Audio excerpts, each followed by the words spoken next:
সাভারে রানা প্লাজা ধস ট্র্যাজেডির ১৩ বছর হলো আজ।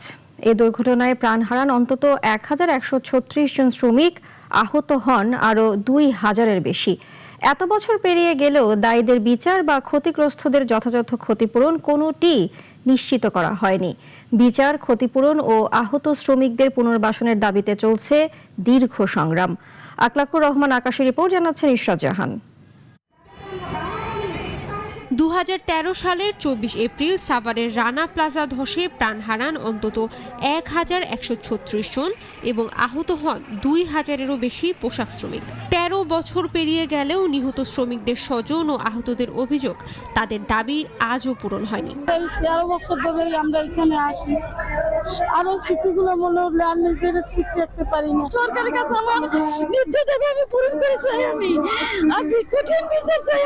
প্রতি বছরের মতো আজও নিহতদের স্মরণে ধসে পড়া রানা প্লাজার সামনের স্মৃতিফলকের পাশে জড়ো হন নিহত শ্রমিকদের স্বজন, আহত শ্রমিক সংগঠনের নেতাকর্মীরা। দোষীদের শাস্তি ও যথাযথ ক্ষতিপূরণ সহ কয়েক দফা দাবি জানান তারা। সকালে রানা প্লাজার সামনে অস্থায়ী বেদিতে ফুল দিয়ে শ্রদ্ধা জানানো হয়।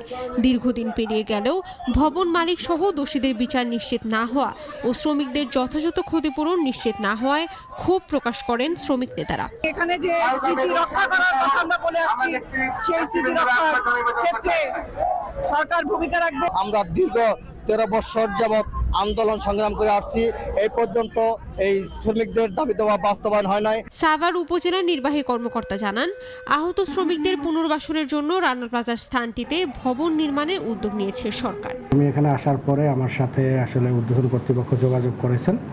তারা আমার কাছে জায়গার অবস্থা জানতে চেয়েছেন, জায়গা বেদখল হয়েছে কিনা জানতে চেয়েছেন, এবং তারা আমাকে যে নিউজটা জানিয়েছেন যে যারা ক্ষতিগ্রস্ত তাদের পুনর্বাসন করা হবে। সেটি একটি মার্কেট হতে পারে অথবা বহুতল ভবন, যাতে মার্কেট এবং আবাসিক এলাকা থাকবে, এরকম একটা প্ল্যানিং ইতিমধ্যে মিনিস্ট্রি নিয়েছে। আমরা আশা করছি যে এটা অতি দ্রুতই বাস্তবায়িত হবে। বর্তমান সরকার শ্রমিক হত্যার বিচার নিশ্চিত ও শ্রমিকদের দীর্ঘদিনের দাবিগুলো পূরণ করবে বলে আশা তাদের। ইশরাত জাহান, নাগরিক।